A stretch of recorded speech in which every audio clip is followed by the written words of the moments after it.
네, 자, 1강 시작하겠습니다. 제목 2페이지고 2페이지 제1장 역사학 연구 방법론.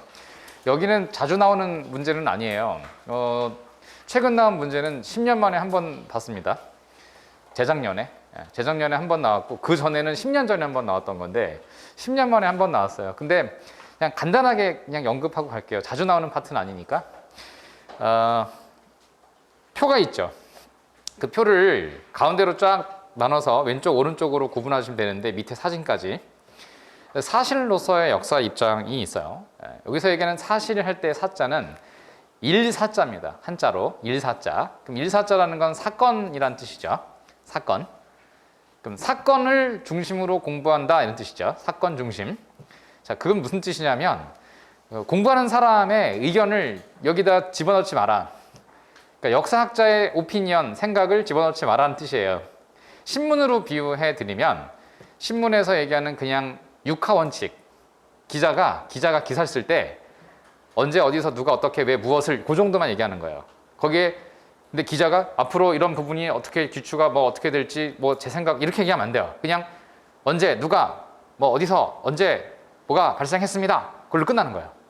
알겠죠? 그게 역사학자의 본 자세다. 그러니까 주관을 개입하면 안 된다. 이런 얘기예요. 알겠죠? 그래서 실증주의라고 하는 거예요. 그럼 요거는 사실이란 단어가 중요하고 실증주의란 단어가 중요하잖아요. 그래서 두 개를 그냥 연음화해서 외우면 됩니다. 연음화. 사실, 실이니까 실증주의. 알겠죠? 그러면 이걸 강조한 사람 이름이 누구냐? 맨 밑에 귀엽게 생긴 아저씨 아저씨 얼굴 보이죠? 이 사람이 랑케라는 사람이에요. 랑케. 그래서 랑케라는 데 동글뱅이. 영어로 돼 있어요. 랑케. 엄밀히 말하면 영어가 아니고 독일어인데 랑케. 그래서 사실, 실증주의. 그죠? 그럼 사실을 강조하는 거야. 그래서 사실을 강조하는 사람은 랑케. 사실이란 게? 사실이란 게? 그래서 사실이란 게입니다. 랑게. 물론 이런 암기법은 뭐 다 돼요. 기록이란 게 뭐 다 되는데, 그냥 한눈만 패자는 거야. 사실, 실증주의를 강조하는 거란 게? 알겠죠? 그래서 랑케라는 사람의 주장이다. 그럼 그분이 뭐라 얘기했냐면, 가장 중요한 문장이 있어요. 역사가의 임무는 자기 자신을 죽이고에다가 현관펜 치시면 돼요. 그러면 죽이고라는 건 내 의견을 죽이고 이런 얘기죠. 내 의견을 죽이고. 그럼 내 의견을 얘기하지 마라. 아셨죠? 그럼 반대로 오른쪽에 기록으로서의 역사라고 써 있잖아요. 그럼 여기서의 기록은 뭐냐? 오피니언이에요. 의견. 그럼 신문으로 얘기하면 뭐에 해당될까요? 뭘까요? 맞습니다. 사설. 사설이에요. 사설.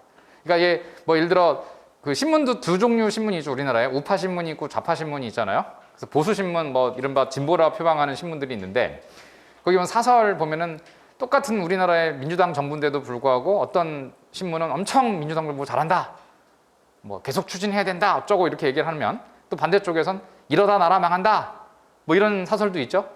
그러니까 똑같은 사건이고 상황인데도 불구하고 이것을 바라보는 시각이 상대적이죠. 그렇다. 그래서 상대주의. 상대주의. 이게 개념이죠. 알겠죠? 상대주의. 상대주의는 주관적이고, 그래서 근데 이제 이런 오피니언이다 보니까 오피니언이 계속 유지가 되는 게 아니고 가변적이에요. 바뀔 수 있어요. 그래서 뭐라 하냐면은 맨 밑에 이걸 강조하는 사람이 E.H. 카라는 분 보이시죠? 에드워드 카라는 사람인데 영국 사람이에요. 이 사람은 사진으로 나와 있는데, 이 사람이 쓴 역사란 무엇인가 라는 책 보이시죠? 거기다가 현관펜 치시고 책 제목을 낸 적이 한 번 있어요. E.H. 카의 역사란 무엇인가는 이렇게 시작을 하는데, 그것은 역사를 대화라고 표현하였다. 대화. 그래서 대화라는 단어 혹시 찾으셨나요? 보이시죠? 그래서 거기 대화에다가 현관펜 치시면 돼요. 그래서 대화를 하다 보면 어때요? 대화라는 건 오피니언을 주고받는 거죠. 내 의견을 주고받으면 그 대화라는 건 언제든지 바뀔 수가 있는 거죠. 결론이. 그래서 대화라는 단어를 썼기 때문에 가변적이구나. 상대적인 것이구나. 그래서 상대를 강조하는 것은 대화를 하다 보면서 나오는 것이다. 상대주의 역사관은 대화다. 알겠죠? 이걸 강조한 건 카다라는 거예요. 카.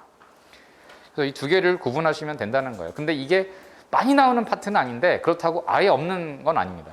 그래서 가끔씩 간과하고 있을 때 돌발적으로 내기도 해요. 이 문제를.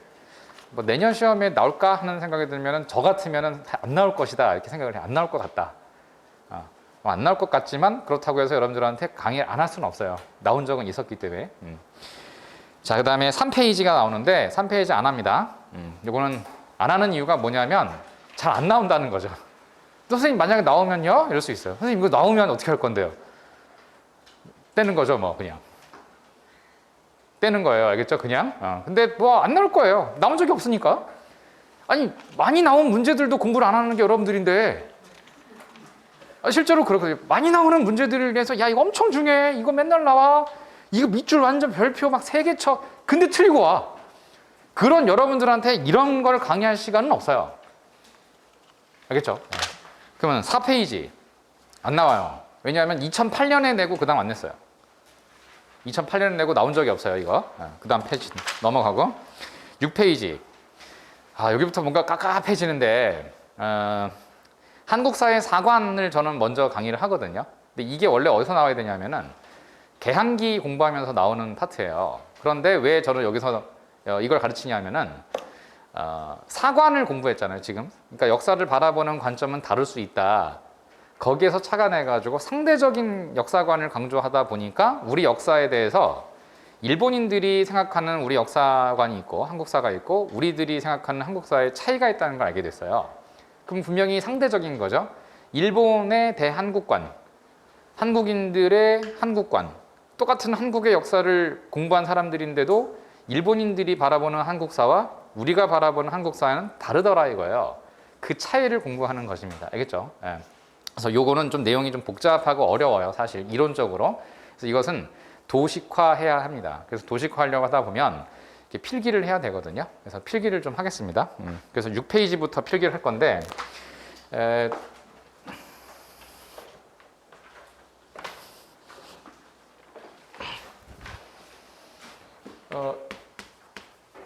일제 일본 제국주의가 한국을 바라보는 한국사를 이제 공부할 거예요. 일본이 바라보는 한국사는 목적이 있어요.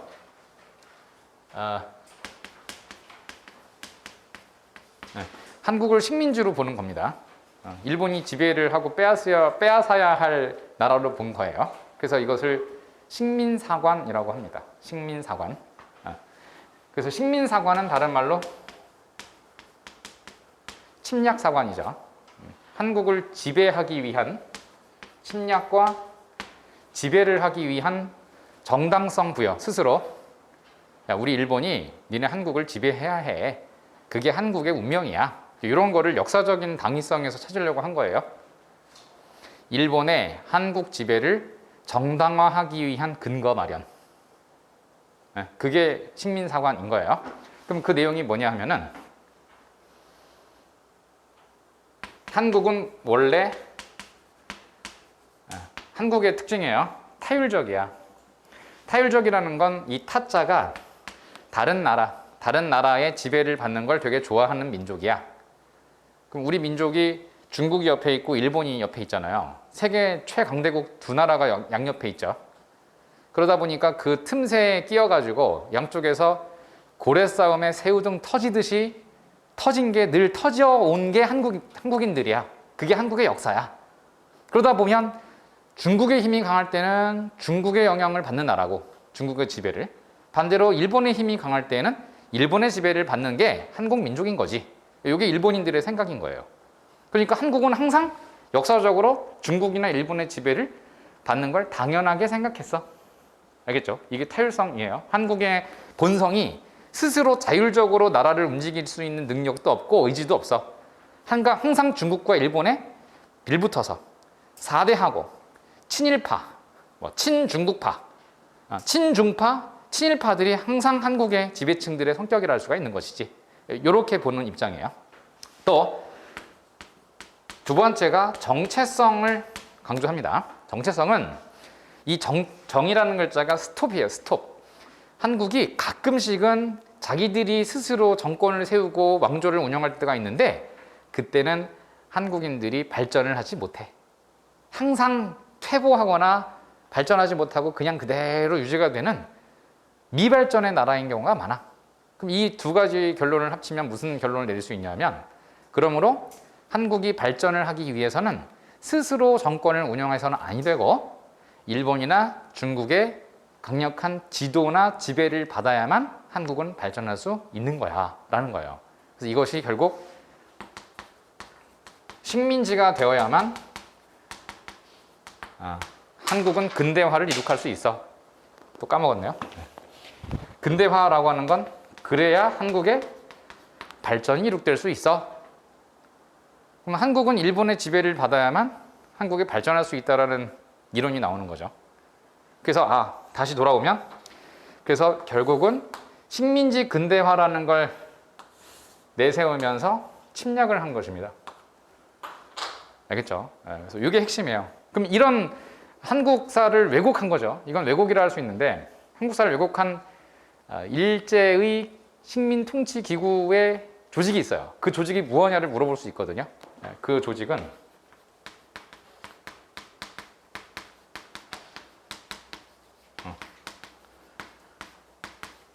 1925년 조선사 편수회라고 하는 조직이 있습니다. 그래서 여기에서 근간이 마련됩니다. 그래서 이거는 표를 제가 하나 만들 거예요. 이렇게 정리하면 되겠어요. 그래서 이 정도로 잘라서 한번 정리해보면, 그러면 일본의 식민사관이 무엇인지에 대한 핵심 내용이 들어가 있죠. 그럼 이제 교재를 여러분들이 보면 됩니다. 그래서 6페이지에 위에 있는 거 다 안 봐도 되고, 반가로 3번 조선총독부 동글뱅이 2번 1920년대 두 번째 줄 거기다 한거 치시면 돼요. 조선사 편수회를 조직하여 1925년 연도가 좀 나오기도 하죠. 조선사를 간행하였다. 이게 가장 중요한 키워드예요. 그리고 만약에 추가해서 나온다면 청구학회까지 나올 수 있다. 청구학회는 민간단체를 표방했지만 사실은 어용단체입니다. 민간단체가 아니고, 민간학술단체가 아니라 조선총독부의 많은 지원을 받았던 어용기구가 청구학회예요. 이건 1930년이죠. 이 정도까지는 밑줄을 쳐도 좋겠습니다. 자, 그러면 내용은 7페이지에 식민사관이 무엇이냐. 자, 1. 타율성론 보이죠? 거기다가 타에다가 동글뱅이를 2개 칩니다. 그럼 타라는 건 타국을 말하죠. 그럼 타국이 율, 지배해왔다. 타, 중국이나 일본을 말합니다. 중국이나 일본이 한국을 늘 지배해왔다. 이런 뜻이고, 그 다음에 그 밑에 반가로 2번 정체성론의 정에다가 동글뱅이 2번. 정이라는 건 정체되어 있다는 거죠. 그럼 발전하지 못한다는 뜻이에요. 그래서 내용은 이래요. 세 번째 줄, 한국은 전근대적 단계에 머물러 있다. 전근대적 단계라는 건 근대 국가로 발전하지는 못하고 있다. 그 얘기는 근대 국가는커녕 거기 밑에 동글뱅이 1번에 봉건제 결여론 거기다 밑줄만 치세요. 제가 이 밑줄과 형광펜 차이는 뭐냐면, 형광펜이 가장 중요한 거고 밑줄은 알아두면 좋겠다 이런 뜻이죠. 알아두면 좋겠다. 그 다음에 동글뱅이는 그 단어를 꼭 기억해라 이런 뜻이에요. 알겠죠? 봉건제도는 중세를 뜻합니다. 중세, 역사의 그 3단계 발전 과정이 있는데, 이렇게 마르크스라는 학자가 만든 거예요. 고대, 중세, 근대 3시기로 구분을 해서 근대 국가로 나아가기 위해서는 중세를 경험해야 하는데, 중세 시대의 특징은 봉건성에 있다. 그러니까 봉건이라는 말 자체가 나오면 중세라고 생각하면 돼요. 근데 결여되어 있으니까 없다는 뜻이죠. 그럼 한국은 모두 없다? 근대는커녕 근대로 나아가기 위한 준비 기간이라 할 수 있는 중세도 경험하지 못하고 있다. 그럼 중세도 없다는 얘기예요. 그럼 결론은 한국은 어디에 머물러 있다? 19세기 고대에 머물러 있다. 한국은 고대 국가 단계에 해당한다. 여기 이제 오면 약간 이제 빡이 오르기 시작하죠. 점점 우리가 20세기 초가 아직 일본의 10세기 후지와라 시대와 비슷하다는 식의 논문이 발표되거든요. 그럼 일본과 한국의 이 갭이 격차가 1000년 정도 난다고 보는 거예요. 그럼 일본이 1000년 정도 발전하고 있고 한국은 1000년 전에 일본과 똑같다 이렇게 보는 거예요. 그 근거를 든 게 한국은 석기를 사용한다 이렇게 얘기했어요. 농사를 지을 때 한국은 석기를 사용해서 농사를 짓는다. 우리는 입장에서 뭐? 석기? 신석기? 우리가 신석기 시대냐? 그때가? 그랬더니 일본이 그렇다 그랬어요. 일본 학자들이. 그럼 근거를 대라 했더니 맷돌을 근거를 들었어요. 맷돌. 그 맷돌이 간석기로 만든 거죠. 그랬더니 한국인들이 아닥할 수밖에 없었어요. 일본인 학자들의 그 수준은 중국인들처럼 막무가내로 막 때를 지어 인해전술을 하듯이 밀어붙이는 게 아니고요. 일본은 철저한 근거를 댑니다. 그게 일본 학문의 무서운 점이에요. 그러니까 일본인들이 야 한국은 20세기에도 신석기랑 같아 이렇게 얘기한 이유가 맷돌 같은 걸 얘기한다는 거. 그리고 뭐 똥땅 치는 거 있죠, 저런 거. 어머니들이 옛날에 그걸 얘기를 들어요. 봐봐 나무로 만든 기구 사용하지. 이런 식으로 얘기를 한다니까요. 그러니까 학자들이 말을 못 하는 거예요. 아니 그건 야 그러면은 이 철기로 만든 이건 뭐야? 쇠스랑 뭐 이런 건 뭐라고 생각해? 이거 철기잖아. 일본인들이 뭐라 하냐? 아 그래서 금석 병용기라고 정정해 줄게. 쇠붙이랑 돌을 같이 사용하는 나라야. 이런 식으로 얘기해. 그건 뭐랑 비슷하냐면 청동기 시대, 철기 시대 초기의 형태와 비슷하다. 이렇게 얘기했어요. 그래서 할 말이 없었던 거예요. 그래서 일본의 식민사학은 우리 학자들이 어느 정도 받아들일 수밖에 없었어요. 그래서 초기 한국 사학자들은 일본인들에게 영향을 받았습니다. 그래서 우리 역사를 되게 부끄럽게 생각하고 일본의 그것보다는 수준이 떨어지는 민족으로 생각을 하는 경우가 많았어요. 물론 이에 대해서 배격을 한 학자들이 생기기 시작했죠. 바로 신채호 선생입니다. 신채호가 독사신론이라는 글을 대한매일신보에 1908년부터 연재를 해서 2년간 신문의 사설 형태로 역사를 썼거든요. 그게 독사신론인데 처음에 제목은 국사신론이라는 이름으로 썼어요. 국사신론이라는 것은 국사를 읽는 새로운 주장이라는 뜻인데 그 연재 첫 1호를 보면 뭐라고 써 있냐면 내가 지금 대한제국의 각급 학교의 국사 교과서를 읽어보면 이것은 마치 우리 민족이 중국 민족의 일부분인 듯하며 또 어떨 때는 일본 민족의 한 일부분인 듯 서술되어 있다. 오호라 통제요. 어찌 단군 천황의 자손의 배달결의 이 민족을 이렇게 폄훼하고 왜곡하는 게 여기까지 이르렀는가. 이에 나는 우리 역사를 읽는 새로운 국사를 쓰고자 한다. 그래서 제목이 국사신론인 거예요. 무슨 얘기인지 알겠죠? 그러니까 국사신론이라는 책은 우리나라 국사 교과서가 그 당시 일본 학자들에게 많은 영향을 받아서 우리 역사가 일본의 그것보다 못하다고 생각되어지고 서술되어 있는 측면이 많았어요. 그래서 신채호 선생이 신문에다가 아니다. 우리 역사는 그런 나라가 아니다. 이런 식의 이제 반론을 제시했던 것이죠. 그래서 그때부터를 민족주의 사학의 시작으로 보는 것입니다. 사실은. 이거는 이제 부연 설명이에요. 자, 그래서 일본의 봉건제 결여론에 대한 얘기를 해드리면서 일본인들이 우리 역사를 고대사에 머물러 있다라고 주장했다는 것. 자, 그것은 타율성론에 해당되어 정체성론에 해당돼요. 정체성론에 해당된다는 것을 이렇게 아시면 됩니다. 어렵지 않죠. 그래서 일본의 결론 2번에다가 현감펜 치세요. 식민지 근대화론의 이론적 배경. 그래서 일본의 지배를 받아야만 한국은 식민지 근대화를 이룩할 수 있다.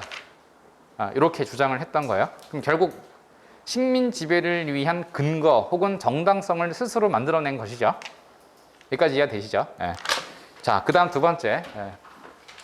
그럼 이제 일제에 저항하는, 이제 맞서야 되는 과제가 있습니다. 이것을 민족 사관이라고 해요. 그럼 일본의 지배를 받는 걸 거부하는 게 우리 민족이죠. 그래서 이 민족이라고 하는 걸 내세웠어요. 그래서 이 민족주의 사관이라고 한다. 뭐 당연히 한민족입니다. 한국민족 혹은 조선민족이라고 하죠. 그럼 식민지가 되는 거를 이제 거부하는 거죠. 그럼 이건 뭐예요? 독립을 위한 사관이죠. 식민지의 반대가 독립이니까. 두 번째, 침략에 맞서는 것이니까 반침략 혹은 침략에 대해 저항하고자 한다는 것입니다. 그러면 독립을 위한 사관이요. 저항을 위한 사관이죠. 그럼 우리는 저항을 하고 있다는 거예요. 그래서 왜 저항을 해야 하느냐? 그게 우리 민족의 뭐냐면 정신이기 때문이다. 우리는 다른 민족의 지배를 받는 걸 단호히 배격하고 거부해 왔다. 우리 민족은 이 한반도와 만주 일대에서 우리나라 위주로 우리 국가와 우리 민족을 지키기 위해서 수없는 항쟁을 해왔다. 그것이 어떻게 우리가 타율적이란 민족이라고 할 수 있겠느냐? 중국의 침략을 받았을 때는 중국과 맞섰고 일본의 침략을 받았을 때는 일본과 맞서왔던 것이 우리 민족의 특징인데 어찌 타율적이라 할 수 있겠는가 하면서 바로 우리 민족의 저항 정신을 얘기하였습니다. 우리 민족의 정신은 결코 다른 민족의 지배를 받는 걸 용납하지 아니한다. 우리 정신은 그러하다. 그랬더니 근거가 필요하잖아요. 그래서 그 근거가 뭐냐 했더니 과거에 있었던 전쟁을 주로 얘기하였습니다. 전쟁. 만약에 이민족의 지배를 받는 걸 좋아했다면 당연히 전쟁 없이 그냥 이렇게 순응하며 받아들였겠죠. 근데 그렇지가 않았다. 그러니까 예를 들면 중국과 싸우면서 중국 수나라의 100만 대군을 격파한 을지문덕 장군, 수나라의 그 총공격을 막아냈죠. 이게 을지문덕 장군이고, 또 예를 들어 일본의 대규모 침략을 막아내신 장군이 계시죠. 바로 이순신 장군. 그래서 임진왜란 때 같은 경우에 우리 조선 수군이 일본과 싸워서 일본인들을 완전히 박살을 낸 경우가 있었죠. 이런 것들을 보아라. 또 근현대사 시기에 활동하고 계시는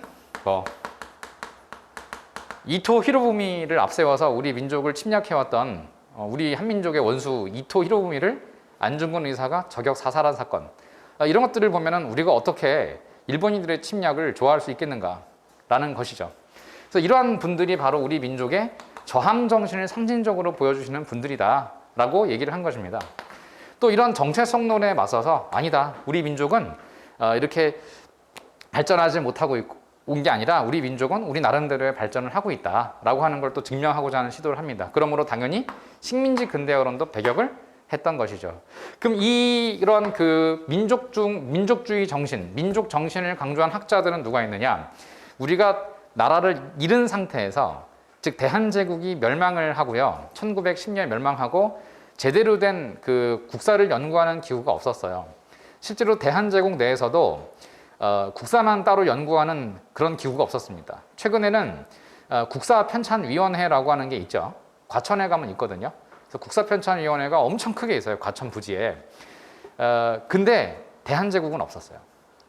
그러니까 당연히 이 민족주의 사학자들의 역사 연구는 개별적으로 연구자들 나름대로 운영을 해왔을 수밖에 없었지 않겠어요? 그분들이 이제 누구냐 하면은 바로 이제 앞으로 우리가 공부하게 될 박은식과 신채호 같으신 분이 있는 거예요. 그래서 박은식과 신채호는 독립운동가이면서 역사학자들이다. 그래서 이분들에 대한 그런 그 차이, 공통점을 이제 비교하면서 연습을 해야 됩니다. 그럼 제가 이제 여기가 좀 작으니까 저는 여기 옆에다가 이어서 쓸게요. 박은식과 신채호를 비교하는 것은 공통점이 있어요. 첫 번째, 이분들은 우리 민족은 강력한 저항 정신과 우리 국가를 지키려는 의지가 굉장히 강력한 민족이다라는 것을 내세웠어요. 그래서 박은식 선생은 그것을 뭐라고 표현했냐면은 국혼이라고 표현하였습니다. 혼. 사람에게 각 개개인별로 영혼이 있다면 이 민족, 우리 국가에는 국혼이 있다. 그러니까 사람이 육체와 정신으로 구성되어 있는 것이라면 우리 대한제국, 우리 국가는 외형적인 것이고 이 국가를 유지해 가기 위한 우리 민족의 공통적인 마음이 있는데 그것은 혼이라 할 수 있다. 그러면 박은식 선생은 비록 우리 국가는 멸망하고 없어지고 말았지만, 즉 육신으로 비유하면 죽었지만 정신만은 살아남아야 할 것이다. 그 정신은 역사이다. 그래서 한국의 역사를 우리 동포들이 알아야 한다. 우리 역사의식, 우리 역사를 잊지만 않는다면 국가가 비록 흩어져 사라졌지만 국가를 재건할 수 있다라고 보았어요. 그래서 국혼이라고 하는 건 역사를 말한다. 그래서 우리 한국사 그리고 국어, 우리 말과 우리 역사를 우리 민족이 잊지만 않는다면 반드시 나라는 부활할 것이다 라고 격려하였습니다. 우리 동포들에게. 그래서 국혼을 강조하신 박은식 선생. 그래서 이러한 국혼을 강조하시면서 쓰신 저서가 있어요. 나라가 망한 다음에 쓰신 저서거든요. 망명지에서, 중국에서 바로 한국 통사라고 하는 책이 있어요. 이건 1915년에 출간이 되었습니다. 이게 책에는 14년이라고 써 있는데 이 책이 연도가 좀 조금씩 달라요. 그 이유는 원고 탈고 시점과 출간 시기가 다를 수가 있어요. 그래서 연도가 바뀌는 경우도 있는데 이것은 개의치 마라 이런 말씀을 드립니다. 그 1년 차이로 시험 문제를 틀리게 내지 않아요. 우리 시험은 그렇게 쪼잔하게 내지 않습니다. 절대로. 그냥 대략적으로 10년대 이런 형태로 내지 14년이야 15년이야 뭐 이렇게 내지 않는다는 거예요. 그래서 많은 친구들이 공부하시면서 연도가 조금씩 차이가 있어요. 뭐 예를 들어 불교 공인도 법흥왕이 527년이라고 써 있는 글도 있지만 528년이라고 써 있는 글도 있거든요. 그것은 불교 공인을 하기 위한 어떤 사건이 527년에 일어났고 공인이 된 건 28년에 확인이 된 건데 이게 27년이에요? 28년이에요? 이렇게 질문하시는 분들이 계세요. 다시 한번 말씀드리지만 그 1년 단위 때문에 틀리게 내진 않아요.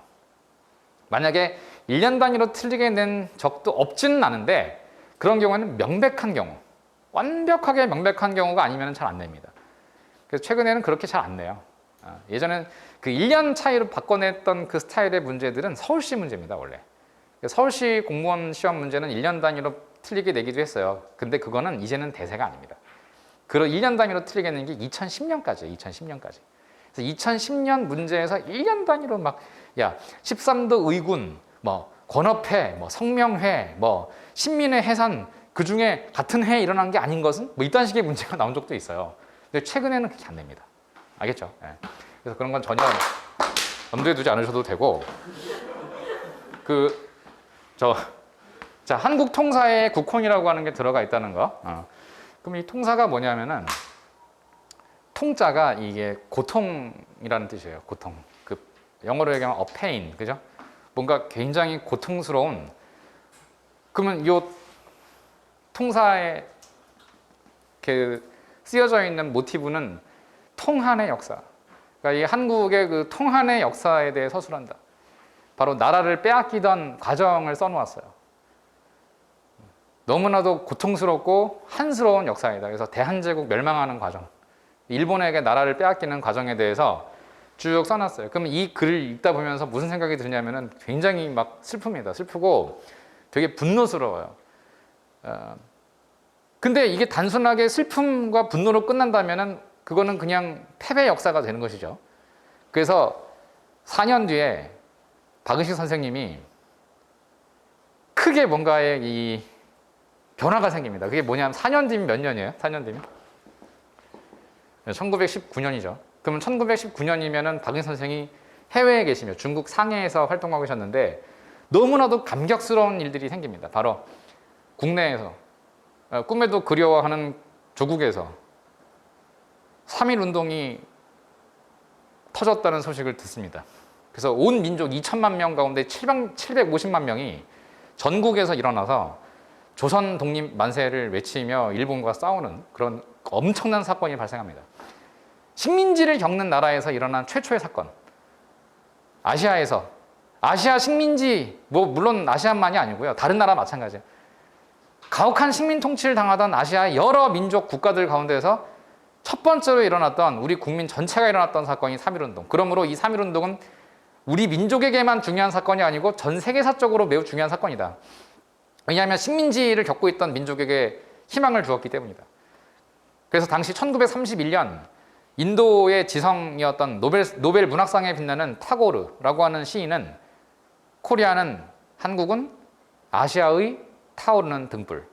그러니까 식민지배를 겪고 있는 암흑과도 같은 이런 그 아시아에 유일하게 밝게 빛을 비춘 타오르는 등불과도 같은 코리아다. 영원히 빛났으면 한다. 뭐 이런 식의 시를 쓰기도 했었습니다. 그래서 인도 해방운동과 중국 해방운동에 많은 영향을 미친 것이 우리 3.1운동이다. 그건 분명히 엄청난 저력인 건 맞다. 그러니까 우리 민족이 뭔가 미칠 때가 있어요. 그거를 아마 우리 학자들이 지적을 하고 있는 것 같습니다. 그것을 보고 있고 뭐 이제 기억이 안 나실지도 몰라요. 여기 20대이신 분들은 전혀 기억 안 나실 수도 있는데 2002년 월드컵이라는 게 있었는데 망했어요. 이제 제가 그거를 이렇게 역사로 강의하게 될 줄이야 몰랐어요. 제가 대학생 때인데 그때 미쳤었습니다. 그때 여러분들이 아마 아주 꼬맹이시거나 어리셨을 때인데 그게 대학생일 때예요, 제가. 근데 그때 어느 정도였냐면 마비가 되었습니다. 마비가. 지금이랑 완전 반대라고 생각하면 돼. 지금 밖에 나가면 없죠, 사람들이 거의. 근데 그때는 어딜 가나 붉은 물결이었습니다. 어디 가나 다. 저는 그때 느꼈어요. 아, 3.1운동도 이랬을까? 3.1운동은 더 했을 것이라고 생각을 해요. 왜냐하면 2천만 명 가운데 750만 명이 나왔는데 그 당시 월드컵 때는 우리 5천만 명 가운데에서 2천만 명 정도가 나왔거든요. 그럼 비슷했을라나? 마비가 됐을 때, 지하철 마비가 됐었어요. 지하철 1호차부터 8호차까지 붉은색 옷을 입은 사람들이 뛰어다닐 때예요. 그리고 앉아있는 사람들이 이렇게 앉아있으면서 대한민국 하면서 막 뛰어다니면은 그때 앉아있는 사람들도 박수 이렇게 칠 때입니다. 이렇게. 그리고 이런 옷을 입고 광화문 같은 데 가면요. 전 기억나는 게 어떤 여대생이 두 분이 그때 제가 군대에 있었고요. 군인이었군요, 그때. 휴가 나와서 이렇게 이러고 있는데 이게 뭐예요? 이러더라고요. 예? 뭐가요? 왜 이게 빨간색이 아니에요? 이러는 거야. 지적당했어요. 왜 붉은색 옷을 입지 않았느냐? 그래서 아니 그냥 그랬더니 잠깐 기다려요. 그러면서 5,000원짜리 티셔츠를 자기가 돈 내고 사서 저한테 입으라고 주고 뛰어가던 여학생이 생각납니다. 미친 거죠.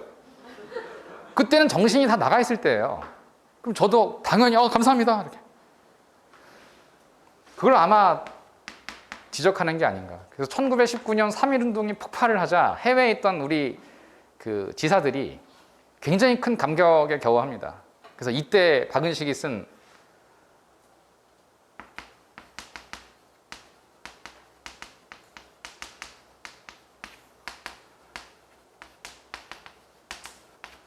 한국 독립운동지 한국 독립운동지 혈사라고 하는 책이 있어요. 이 혈사는 혈사죠. 한국 독립을 위한 피해 투쟁의 역사. 일본과 목숨을 버리면서까지 싸우던 우리 우국 지사들의 기록을 남겼습니다. 이게 한국 독립운동지 혈사예요. 저는 박은식의 이러한 생각을 이렇게 해석을 합니다. 박은식 선생이 임시정부의 대통령을 역임하시기도 한 분이신데 그 임시정부의 임시헌장의 전문을 읽다 보면 지난 김인현 한성에서 의를 일으킨 이래 조국 독립과 광복의 의지를 조국 국내 300여 주의 광복을 선포하고 해외에 있는 우리 동포들에게 영향을 미쳤고 이로써 한성에 있는 동포들과 국민들의 뜻을 받들어 이곳 상해에서 임시정부를 수립함을 선포한다. 우리 임시정부는 앞으로 조국의 독립된 영원히 자유와 독립적인 국가, 조국을 후손들에게 세전케 하기 위하여 후손들에게 물려주기 위해 그러니까 이것은 나라를 빼앗긴 할아버지들의 그 무능력함을 사과하고 결국 빼앗긴 조국을 물려줄 수는 없잖아요. 만약에 집안이 망했다면 망한 집안의 그 빚더미에 앉혀있는 노예 같은 그런 집안을 후손들에게 넘겨줄 수는 없잖아요. 노예의 자손은 노예가 될 테니까. 할아버지의 잘못으로 손자를 노예로 만들 수는 없지 않느냐. 그래서 이에 대한 책임을 지겠다. 그게 바로 목숨으로 갚겠다. 이런 의지가 보인다는 거예요. 그게 바로 나라를 빼앗겼지만 못난 조상들을 원망해도 좋은데 그거에 대한 책임을 지겠다. 비겁하진 않았다. 그러니까 즉 무능력은 했는데 비겁하지는 않았다. 이걸 바로 혈사를 쓴 목적이 아닌가 하는 생각이 듭니다. 그래서 빼앗긴 통일의 역사 그리고 혈사를 쓴 것은 후손들에게 보여주기 위한 것 같아요. 비겁하지 않았다 우리는. 그것만 하나만은 알아다오. 손자들아, 아들들아, 딸들아 이렇게 얘기하는 것 같아요. 오늘 대방고시 학원에서 잘릴 것 같습니다. 자, 그러면 신채호 선생 얘기를 해드릴까 합니다. 자, 신채호 선생은 이분 박은식 선생보다 훨씬 더 전투적인 생각을 갖고 계신 분이에요. 굉장히 그 파괴적인 그런 활동을 해야 한다라는 그런 주장을 하신 분입니다. 이분은 우리 민족의 정신을 낭가라고 보았어요. 낭가라는 것은 이 낭자가 그 신라의 그 청소년 집단이라 할 수 있는 화랑도가 있었는데 그 화랑도 할 때의 낭자입니다. 그 화랑도 정신에서 우리 민족의 정신을 찾을 수 있는데 그게 뭔고 하니 화랑들의 활동을 한 것을 쭉 보면은 신라의 화랑들은 삼국 통일을 하는데 중추적인 역할을 하는 집단이거든요. 그래서 대략적으로 15세 이상의 남자들로 구성되어 있고 신부는 모두 귀족의 자제들입니다. 물론 평민들도 있긴 하지만 어떤 부대 같은 거예요. 요즘 말로 하면 육군사관학교 같은 그런 어떤 청년들로 구성되어 있는 조직인데 이 화랑도들에게 내린 엄격한 규칙 5가지가 있어요. 그러니까 이것을 세속 5계라고 합니다. 근데 세속 5계 가운데 네 번째 계율이 임전무퇴라는 계율이 있어요. 그 임전무퇴는 전투에 임해서는 물러서지 않는다라는 계율이에요. 그 임전무퇴는 화랑들에게 금과 옥조와 같은 계율이기 때문에 전투에 나가서 전멸을 당하면 당할지 후퇴는 안 합니다. 이런 화랑 정신이 바로 우리 민족의 정신인데 바로 투쟁 정신. 그래서 이것을 뭐라 하냐면은 아와 비아의 투쟁이다. 우리 한국의 역사를 정의를 내리자면 우리와 우리가 아닌 자들 사이에 서서의 투쟁의 역사다. 그럼 이 아는 우리가 되겠죠. 왜 우리 뭐 전투를 얘기하면 아군과 적군 이렇게 얘기하니까 우리와 비아 우리가 아닌 자들과의 투쟁의 역사 속에서 5,000년 동안에 있어서의 수없이 많은 외침과 이 외침에 응전을 한 역사가 우리다. 5,000년 동안의 전쟁이 기록을 이렇게 따져보니까 고조선 때부터 이 20세기 초까지의 전투, 즉 다른 나라 싸웠던 전투 횟수가 짜잘한 전투 합쳐서 1,000회가 있었어. 1,000번의 전투가 있었다. 그럼 5,000년 동안에 1,000번의 전쟁이 있었고 1,000번의 전쟁이라는 거는 산술적으로 5년에 한 번 전투가 인 거죠. 5년에 한 번. 그러니까 5년에 한 번 외침을 당한 민족인데 그런데 그때마다 한 번도 나라를 거의 빼앗긴 적이 없고 빼앗겼다 하더라도 다시 되찾았다. 그러니까 이게 우리의 역사다. 그러므로 이번에도 마찬가지일 거다. 그러니까 일본이 엄청난 군사력으로 우리나라를 지금 침략해 오지만 이런 시련을 겪고 있지만 우리는 화랑 정신으로 일본과 맞설 것이다. 이게 우리 민족의 정신이기 때문에 반드시 되찾을 수 있을 것이다 라고 격려한 것입니다. 한마디로 우리 동포들, 한국인들에게 화랑 정신을 강조한 겁니다. 조상들도 그랬듯이 지금은 이제 우리가 일본과 맞설 때다. 그게 바로 신채호 선생의 주장이었어요. 이 난가사상 같은 것을 강조하면서 우리가 우리 민족의 역사를 잘 지켜왔던 그 사례에 대해서 얘기를 했는데 첫 번째가 앞서서 언급한 적이 있는 바로 이 독사신론입니다. 독사신론. 그래서 이건 1908년에 연재하기 시작해서 1910년에 전제가 됩니다. 독사신론은 1908년. 암기법 독사 팔이죠. 독사가 팔을 확 물었네 이렇게 외우시면 돼요. 독사가 팔을 확 물었네. 독사신론 8. 그다음 두 번째 조선사 연구초라는 책. 세 번째 조선 상고사. 특히 이 조선 상고사라고 하는 책은 상고라고 하는 거는 고대를 말하는 거예요. 우리 한국의 고대에 있어서의 중요한 사건들을 저술을 한 건데 신채호 선생이 생각할 때 옛날 조상들일수록 더 이 투쟁 정신이 강했다고 봤어요. 예를 들어 뭐냐면 이제 고구려의 그 기사들이 있죠. 계마무사. 고구려의 계마무사는 철갑 기병들을 말하는데 철갑이라고 하는 건 철로 된 그 갑옷을 철갑 형태로 이렇게 파편 형태로 쫙 입고 있는 옷을 입고 말에게도 갑옷을 입혀가지고서 활을 이렇게 어깨에 메고 혹은 칼 같은 고구려의 환두대도라는 게 있어요. 긴 칼을 이렇게 옆에 차거나 긴 장창 같은 세 가지로 무장을 하고 적진을 향해서 이렇게 돌격하는 부대를 말합니다. 그러니까 이런 기병 부대가 바로 이 고구려의 가장 강력한 부대였고 돌격 부대 정도뿐이 아니라 심지어는 이렇게 말을 타고 가면서 활을 쏠 수 있을 정도의 요즘 말로 하면 탱크 부대인데 진격을 전속력으로 하면서 포를 쏴대면서 적진을 이렇게 유린하는 그런 부대들이 있었고 이 부대가 고구려의 가장 강력한 부대였다. 이 부대는 중원을 제패할 수 있을 정도로 중국인들과 싸워서 승리를 거둘 수 있을 정도의 강력한 군사력을 갖고 있었다. 그런데 점점 고려로 이어오고 조선으로 오면서 이러한 어떤 부대들이 약해지기 시작하면서 결국에는 일본의 그런 압도적인 군사력에 결국 나라를 빼앗기고 말았다라는 그런 어찌 보면은 좀 안타까운 내용을 이제 담아 놓은 거예요. 그러니까 이분이 상고사를 주로 쓴 이유는 옛날에 오히려 더 잘 싸웠다는 거예요. 왜 우리가 점점 시간을 흘러갈수록 더 이렇게 군사력이 약해지고 국력이 약해졌느냐 이제 그런 것들을 쭉 이렇게 서술을 해 놓았습니다. 그래서 이분은 우리 고대사에 대해서 관심이 되게 많으셨어요. 아셨죠? 그래서 이러한 책들을 저술하면서 우리 민족의 투쟁 정신을 강조하였다 이렇게 말씀을 드립니다. 그래서 크게 말하면 박은식과 신채호 이렇게 두 개를 구분을 하시면 돼요. 페이지는 8페이지고요. 거기 보면은 사진 보이시죠? 1. 박은식. 이제 갑니다. 박은식. 자, 호는 여러 개가 있는데 그 가운데 배감이라는 호가 훨씬 많아요. 배감의 똥물뱅이. 그다음에 태백광노. 광노라는 건 미친 노인네 뭐 이런 뜻이에요. 본인 스스로를 미친 노인네라고 하였다. 또 무치생은 부끄러움도 모르고 살아가는 미친 노인네라는 뜻이에요. 뜻은 나라를 잃었는데도 불구하고 목숨을 연장하는 것이 정말 수치스러운 일이다. 이런 이제 뜻을 갖고 있습니다. 그리고 1번의 국혼에다가 현관펜 치시고 나라를 다시 찾는 길은 우리 민족의 혼을 지키는 일이라고 강조하였는데 사료익히기를 보시면 거기 한국 통사가 보이시죠? 자, 사료익히기 봅니다. 옛사람이 말하기를 나라는 멸망할 수 있다. 나라는 멸망할 수 있죠. 하지만 역사는 결코 없어질 수 없다고 했으니 그렇죠? 여러분들이 나중에 죽어도 여러분들이 살았을 때의 업적이나 행동이나 글 등 생각 등은 없어지지 않습니다. 그 얘기를 하는 거예요. 그래서 나라가 형태라면 역사는 정신이다.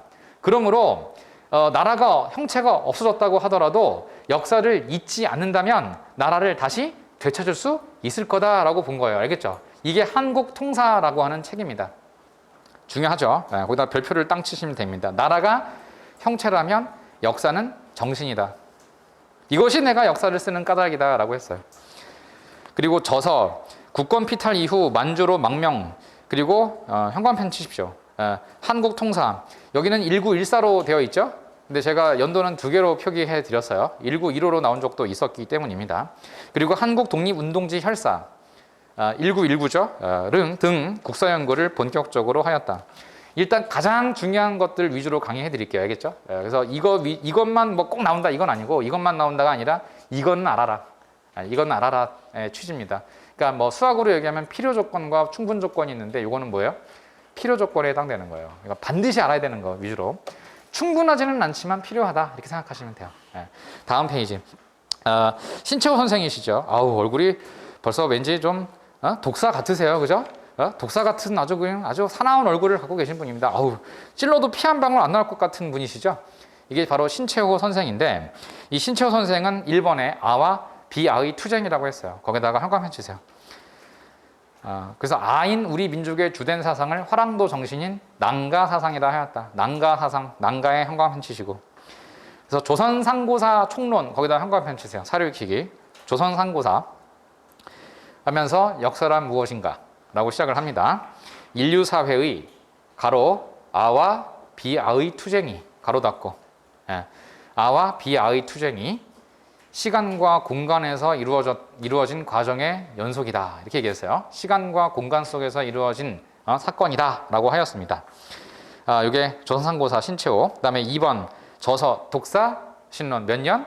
독사가 8을 물었네. 8년. 그 다음에 조선사 연구초 조선상고사가 30년 31년인데 이거는 연도를 안 외워도 돼요. 다만 감옥에 갇혀 계실 때 쓴 겁니다. 감옥에 갇혀 계실 때. 그래서 여순 감옥에 체포되셔가지고 1928년에 체포가 됐거든요. 그래서 감옥에서 본인이 집필을 했어요. 놀랍죠. 감옥에는 뭐 자료가 없었을 텐데 어떻게 집필을 했냐면 한 가지 일화가 전해져 옵니다. 이런 건 참 그 시험과는 관련이 없어요. 신채호 선생이 되게 가난하신 분이셨는데 만주로 망명하시고 난 이후에 하루 종일 만주에 있는 그 옛날 요즘 말하면 중고 서적 같은 데 들어가셔가지고서 책을 이렇게 보는 것을 낙으로 삼으셨대요. 그래서 하루 종일 아침부터 그 책 서점이 문 닫을 때까지 앉아서 책을 이렇게 읽으시곤 하셨는데 왜 예전에 우리 뭐 교보문고나 반디앤 루니스나 이런 데 가면 하루 종일 그냥 앉아가지고 책 보시는 분들 많이 계셨던 것처럼 신채호 선생도 그러셨다는 거예요. 그러면서 문 닫으면은 쩝 그러면서 본인도 이제 가고 다음날 또 아침에 와가지고 또 책을 그래서 서점 주인이 되게 싫어하는 그런 사람이었대요. 근데 이제 신채호 선생이 이런 얘기를 지인에게 하였습니다. 내가 그 책들, 중국에 있는 책들을 이렇게 읽어보니 우리나라와 관련되어 있는 책들이 너무 많다. 근데 정작 우리 국내에서는 이런 책들을 구할 수가 없었다. 그런데 나에게 돈이 예를 들어서 한 5원만 있었으면 우위엔이죠. 5원만 있었으면 이런 책은 내가 꼭 사고 싶다. 아니다. 돈 3원만 있으면 이 책 두 권은 꼭 살 텐데. 아니다. 내가 1원만 있으면 이 책 하나는 꼭 살 텐데. 이러면서 지인에게 본인이 가난해서 그 책을 살 수가 없다라고 하는 그런 어떤 그 아쉬운 심정을 토로하곤 했대요. 그래서 그분은 가난했기 때문에 책을 살 수가 없었대요. 그래서 어떻게 했냐면 책을 외워버리기로 합니다. 책을 사는 이유는 늘 가까이 두고 이렇게 보려고 하는 거잖아요. 그래서 그분이 하루 종일 서점에 가서 책을 읽고 계셨던 이유는 그 책을 처음부터 끝까지 외우시려고 했던 거예요. 그래서 독서의 양만 따지면 그 당시에 아니면 지금까지도 국사학자 어느 누구보다도 이 독서의 양이 많으신 분이셨어요. 그리고 그것을 머릿속에 다 외우고 계셨던 분인 거죠. 그래서 이 머릿속에 있는 건 누가 가져갈 수가 없잖아요. 그러니까 감옥에 갇히시고 난 이후에 본인이 할 게 없으셨을 때 이렇게 본인이 머릿속으로 그 당시에 외우셨던 그 책을 이렇게 본인이 쓰신 거예요. 그게 바로 뭐예요? 조선사 연구초와 조선상고사인 것입니다. 그러니까 이 책은 엄청난 책인 거예요. 지금 학자들은 구할래야 구할 수도 없는 그런 책들을 이미 1920년대에 엄청 읽으셨고 그 책을 바탕으로 쓴 책이니까 얼마나 대단한 책이겠습니까? 물론 뭐 오류도 있어요. 오류도 당연히 있겠죠. 어떤 책이든. 그런데 이 신채호 선생의 독서의 양만큼은 지금 학자들이 도저히 따라갈 수가 없는 정도입니다. 그러니까 이 책은 고대사를 연구하는 한국 사학자들은 반드시 한 번쯤은 읽어보아야 하는 책인 거예요. 저도 읽어보았는데 포기하였습니다. 왜냐하면 너무 어렵습니다.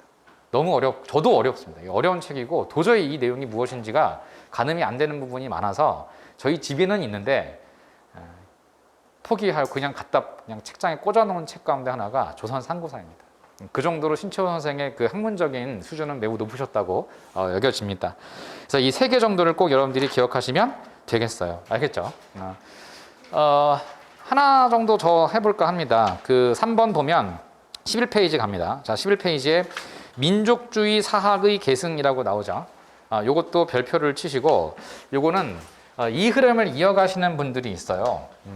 그래서 이 박은식과 신채호 선생의 연구를 계승하신 분들이 있는데 이게 이제 1930년대 국내에서의 활동이에요. 이분들은 1910년대부터 20년대까지 만주, 중국에서 활동하신 해외 학자들이셨다면 이분들은 30년대 국내에서 활동하신 분들이거든요. 그럼 이분들이 박은식 선생이 쓴 이 책이나 신채호 선생이 쓴 이 책들을 당연히 읽어봤겠죠. 그래서 그 영향을 받아서 본인들이 논리를 조금 더 보완을 해 나가며 뭔가를 주장합니다. 이분들이 전개했던 그 큰 움직임을 뭐라 부르냐면 조선학 운동이라고 합니다. 조선학이라는 말은 다름 아닌 국학 운동을 뜻하는 거예요. 조선은 우리나라를 뜻하죠. 그러니까 국학 운동은 바로 우리 국사와 국어 연구가 매우 활발하게 일어나던 시기를 말하는 겁니다. 또 이 30년대는 우리 민족이 말살을 당하기 직전의 상황이었어요. 즉 한국 민족의 정신을 일본 민족의 정신으로 주입당하던 시기고 또 우리 글과 우리 말 사용이 사실상 점점 금지가 되어가기 시작하던 시기였어요. 그럼 일본의 아주 강압적인 민족 말살 통치가 일어나던 시기였던 거죠. 그 시기에 우리 국학자들은 우리 민족 문화를 지키기 위해 조선학 운동으로 맞섰습니다. 그래서 일본의 그러니까 조선의 우리나라의 국학 정신, 우리나라의 어떤 민족 정신을 말살하면서 대신 일본 정신을 막 주입하던 시기예요. 그 시기에 우리 학자들은 이를 민족의 멸종과 멸망에 임박한 상황이라고 인식을 해서 최후로 저항하기 시작한 것이 바로 조선학 운동이라 할 수 있습니다. 이 조선학 운동은 말 그대로 민족 정신을 지켜야 한다는 개념이었기 때문에 이 흐름이 그대로 이어진다고 보시면 돼요. 자, 그래서 누가 이제 있냐 하면요. 정인보라는 분이 계세요. 정인보 선생 매우 중요하신 분이죠. 정인보, 그리고 안재홍이라는 분이 계세요. 이분도 정치가로도 활동하신 분이에요. 안재홍 선생. 그리고 끝으로 문일평이라는 분이 계세요. 그래서 이 세 분 위주로 공부하시면 됩니다. 물론 뭐 이 밖에도 뭐 손진태 이런 분도 계신데 일단은 이 세 분 중심으로 공부를 하시는 게 옳고요. 그래서 정인보 선생과 안재홍 선생과 문일평 선생은 모두 이 신채호 선생이나 박인 선생을 계승하신 분들이에요. 그 역사 연구를. 그러니까 민족주의 사학자 1세대라고 한다면 이분들은 민족주의 사학 2세대라고 생각하시면 돼요.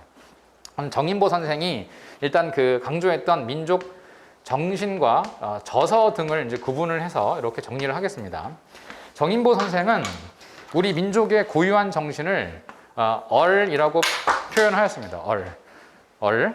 왜 이렇게 약하죠, 분필이? 좀 싸구려를 갖다 놓은 것 같아요. 제가 잘못이 아니에요. 다시. 정인보는 우리 민족의 정신을 뭘로 보셨냐면 얼.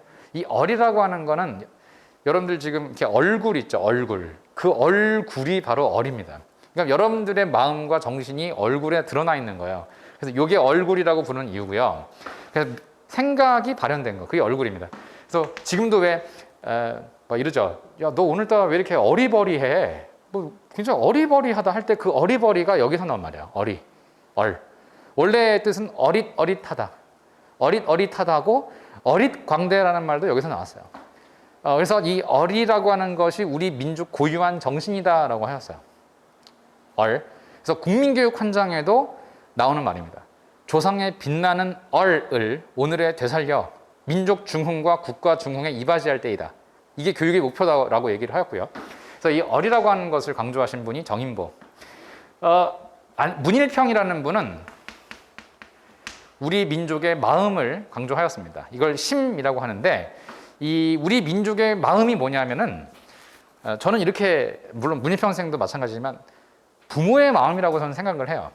자, 부모님의 마음은 뭘까요? 여러분들을 향한 부모님의 마음은 딱 한 개가 없을 거예요. 뭐겠어요? 잘 되기를. 내 자손들이 나보다 더 잘 살기를 바라는 마음이 부모의 마음입니다. 내 자식들은 나만큼 못 살 거야. 나보다 어떻게 더 잘 살아? 이렇게 생각하는 부모는 없어요. 어떤 부모님이든 너는 나처럼 살지 마라. 나보다 훨씬 더 잘 살기를 바라노라. 이게 부모님 마음이거든요. 근데 그게 대를 이어서 계속 내려온단 말이에요. 이거 되게 중요한 말이에요. 계속 대를 이어. 할머니는 우리 아버지랑 어머니가 더 잘 살기를 바랬고, 우리 아버지와 어머니는 내가 또 내 자손이 더 잘 살기를 바랬고, 저는 또 나중에 내 아들과 내 딸이 더 잘 살기를 바랄 거고, 내 아들과 딸은 또 그 아들과 딸이 더 잘 살기를 바랄 거라는 거예요. 그럼 이거는 그게 이제 우리 민족의 마음이라는 거예요. 쉽게 부모의 마음인 거죠. 그럼 우리 민족의 스승과도 같으신, 스승은 당연히 제자가 잘 되기를 바라는 거예요. 저도 여러분들이 합격하기를 바라는 거고, 당연히 저한테 배운 사람들이 잘 되기를 바라는 거죠. 그게 스승의 마음이고 부모의 마음인 거예요. 우리 민족의 위대한 스승 가운데 한 분이 바로 누구냐면 세종대왕이세요. 그러니까 세종대왕은 우리 민족, 우리 백성들이 잘 되기를 바라는 그런 부모의 마음의 표상 같은 분입니다. 그래서 세종의 마음이 우리 민족의 마음이다라고 보신 분이 문일평 선생이에요. 알겠죠? 그러면 이런 심에서 우리가 확인할 수 있는 내용이 뭘까요? 발전. 그러니까 이 우리 아이들, 우리 민족이 정말 발전되고 잘 살기를 바란다는 마음이잖아요. 그 정신, 우리 민족이 잘 되기를 바란다라는 이 마음이 우리 민족을 지금까지 발전시켜온 정신적 원동력이다. 알겠어요? 그럼 이걸 강조드리는 이유가 뭘까요? 여기 보시면 일본은 오늘만 봐주세요. 일본은 우리 민족 보고 니네들은 발전하지 못했어 라고 했어요. 그런데 아니다라는 거예요. 우리 민족은 늘 발전하고 있었다는 거예요.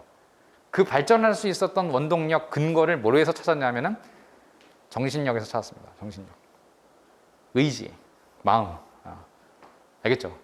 그게 바로 문일평이에요. 세종심. 아셨죠? 그러면 요거를 이제 외우실 때 주워 썼어야지. 그 정인보는 얼이죠. 헷갈리시면 정인보는 없어요. 그냥 정인보랑 이걸 합쳐서 그냥 정인볼 이렇게 외우시면 돼요. 정인볼. 알겠죠? 그래서 정인볼. 그래서 정인보는 이제 없어. 정인볼. 알겠죠? 정인볼. 그다음에 문일평은 심을 강조하니까 여기다가 이제 단자를 딱 붙이면 일평 단심 이렇게 하면 돼요. 일편 단심. 결국 국사가 어려운 게 이해는 된다 하더라도 결국 암기를 못해서 실패하는 경우가 많거든요. 그래서 그냥 중간중간마다 좀 깨알같이 알려드릴게요. 예, 그래서 정인벌, 문일펼 안 되죠? 그래서 안재홀 안 되죠? 예, 그래서 정인벌, 그다음에 일평단심, 문일평단심. 그래서 문일평은 심. 알겠어요? 예. 그렇게 보시고, 그다음에 저서가 있어요. 저서가 좀 중요한데, 정인보가 쓴 저서는 조선사 연구, 안재홍이 쓴 저서는 조선상고사감이 있습니다. 뭔가랑 좀 비슷비슷한 느낌 들지 않으세요? 좀 비슷하죠? 예, 누구랑 비슷해요? 신채호랑 비슷하죠? 예. 그래서 조선사 연구 뭐였어요? 초였죠? 조선상고사였죠? 그래서 조선사 연구 초를 그대로 계승해서 조선사 연구라고 한 거예요. 그래서 이걸 가지고 옛날엔 바꿔낸 적도 많아요. 요즘 어떻게 나오는지 모르지만. 그래서 조선사 연구 초는 신채호고 그냥 연구 그러면 정인보인데 이게 헷갈리면 그냥 한 놈만 패는 거예요. 뭐 두 개 다 외우려고 하지 마세요. 어차피 둘 중에 하나를 낼 거니까. 그래서 초자가 들어가면 신채호라는 거예요. 그래서 헷갈리면 신채호를 조금만 빨리 발음해서 신채호, 신초 이렇게 신채호. 그러면 초자가 되면 신채호니까 이건 조선사연구 초 신채호구나. 저기 시험 볼 때 생각난다니까요. 생각나요. 이렇게 막 지으면 뭐야 저거 뭐 이럴 수 있겠지만 생각이 날 거예요. 그래서 신초. 그래서 조선사 시험 문제면 조선사 연구 초를 저술하였다. 초 동글뱅이 한번 치고 나중에 시험 문제 나오면 위에 신채호 신채호 이러면 돼. 그럼 신초 하면 조선사 연구 초 헷갈리지 않게 그죠? 그다음에 조선 상고사가 있는데 조선 상고사 뭐예요? 감. 이게 무슨 뜻이냐면 사실은 안재홍이라는 분이 그 조선일보사 사장님이셨어요. 일제시대. 조선일보사 사장이었던 안재홍은 감옥에 갇혀 계신 신채호에게 편지를 써서 그 신채호 선생이 옥중에서 쓰신 조선상고사를 조선일보에 연재를 하고 싶습니다라고 했어요. 왜냐하면 신채호는 독사신론이라는 글을 대한매일신보에 연재를 한 경험이 있었기 때문에 조선일보사 사장 안재홍은 신채호 선생의 원고를 본인 신문에 게재를 하고 싶었던 거예요. 그래서 신채호가 쾌히 승낙을 하셔서 조선상고사를 조선일보사에 연재를 하기 시작합니다. 1936년부터. 그래서 그 조선상고사를 연재를 하기에 앞서 이 안재홍 선생이 조선상고사를 미리 읽어봤고 그 미리 읽어본 다음에 본인의 감상문을 먼저 실었어요. 그래서 조선상고사를 읽고 난 이후에 감상문이란 뜻이 조선상고사 감입니다. 원래 강의하려면 이렇게 하는 게 맞아요. 그죠? 그런데 또 좀 잘 기억이 안 나잖아요. 그래서 감자가 들어가면 안재홍이라고 생각하면 돼요. 그럼 조선상고사는 신채호지만 조선상고사 감 들어가면 안재홍. 감 그러면 생각나는 게 저는 과일밖에 없더라고요. 감, 배, 사과, 맛있는 게 감 이런 게 있으면 옆에 있는 애 줘요, 안 줘요? 저 안정. 안 주죠. 예. 감 맛있는 거 나 혼자 먹고 싶지 다른 애들 안 주지. 그래서 저 안정. 그래서 감 있으면 안정. 그죠? 그래서 감자가 들어가면 안 줘. 나 혼자 먹을 거야. 이렇게 외우시면 안 까먹을 거라는 거죠. 그러니까 저는 강의가 이렇게 물론